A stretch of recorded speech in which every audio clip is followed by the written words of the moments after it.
Mitten im Unterallgäu, in Westerheim-Günz, verbirgt sich unweit der Dorfstraße zwischen den Einfamilienhäusern ein unerwartetes Idyll, ein kleiner Koi-Garten.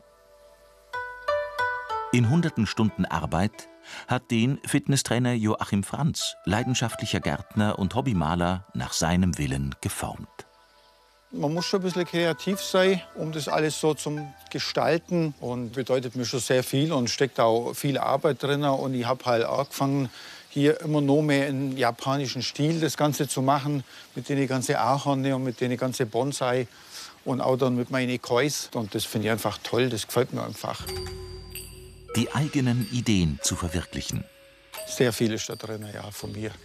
Von meinem Charakter. Und es ist halt auch etwas, ich möchte immer was machen, was ein bisschen anders ist wie bei anderen. Ursprünglich ist Achim gelernter Schreiner, baut gerne massive Naturholzmöbel. Also überrascht seine ausgeprägte Vorliebe für alte Holzbalken nicht wirklich. Eicheholz hat einfach einen tollen Charakter, auch wenn es so alt ist. Zum Teil bis 300–400 Jahre alt, finde ich einfach toll. Ungewöhnlich allerdings ist die künstlerische Verwendung als Bilduntergrund. Das ist das, was mich halt ausmacht, dass ich einfach die Kuhbilder, die Porträts auf dem Holz und nicht bloß auf einer Leinwand mal, sondern wirklich auf so alte Balken, weil die halt einfach auch einen historischen Hintergrund haben, die Balken, und das reizt mich halt einfach.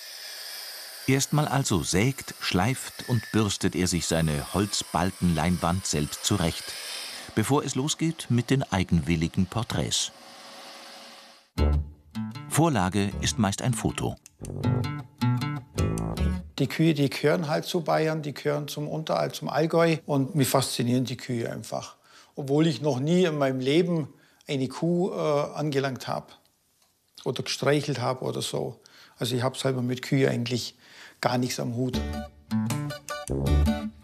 Entscheidend aber ist: Jede hat einen anderen Charakter und ja, die sind komplett verschieden. Für mich ist wichtig, die Kuh muss einfach interessant ausschauen, gell, und einen Charakter haben und einfach hübsch sein. Los geht's immer mit den Hörnern. Weit entfernt von Schwarz-Weiß-Malerei. Ah, das ist ganz verschieden. Also manchmal ist noch blau mit drin, manchmal grün, orange. Also manchmal sind es ja 5, 6, können auch 7 Farben sein. Wichtig ist immer, dass ich von oben nach unten male. Weil ich muss einfach immer meine Hand auflegen und brauche einen ruhigen Punkt, dass ich das dann malen kann. Ohne es zu verwischen. Und das Zusammenspiel von warmem Holz an Tiermotiv ist der ganz spezielle Reiz. Und manchmal sieht man halt die Maserung besser durch die Kuh und manchmal deckt es halt komplett. Das ist immer ganz verschieden, aber das ist ja gerade das Schöne dann. Erhöht allerdings deutlich den Pinselverschleiß. Es ist schwieriger zu malen durch die Maserung, durch die Jahresringe, weil es einfach viel holpriger ist oder halt rauer, weil das ja auch noch normal bürstet wird, als wie wenn ich bloß eine glatte Fläche hätte. Und so schön sie ist, die Patina, ist sie manchmal doch auch hinderlich. Es ist natürlich gerade da ein riesen Riss drin. Aber du willst doch die Risse, oder? Ja, aber halt an der richtigen Stelle. Besonders herausfordernd für Achim, aber entscheidend, sind Lichteinfall und Schattenspiel.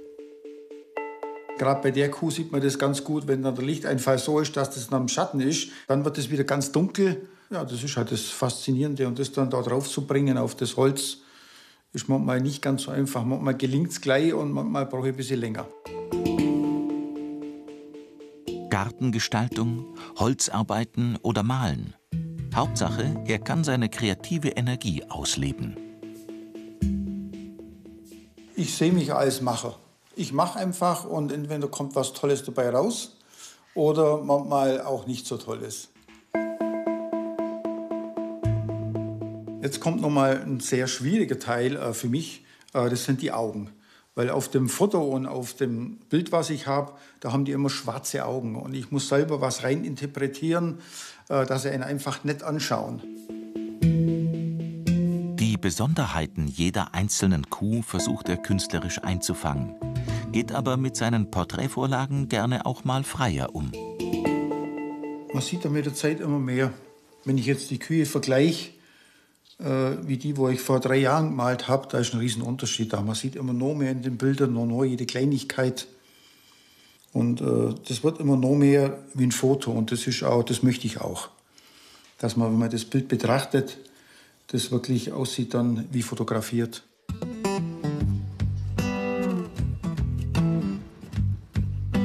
Weit über 100 solcher Charakterkühe hat Achim mittlerweile schon porträtiert.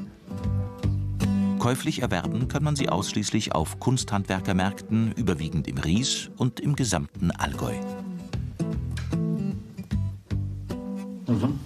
Also ich finde, die schaut einen liebevoll an. Und genau das ist auch mein Ziel. Dass sie nicht irgendwie zickig schauen oder so. Und bin schon sehr zufrieden. Und Kuh für Kuh kommt er seinem Ziel ein bisschen näher.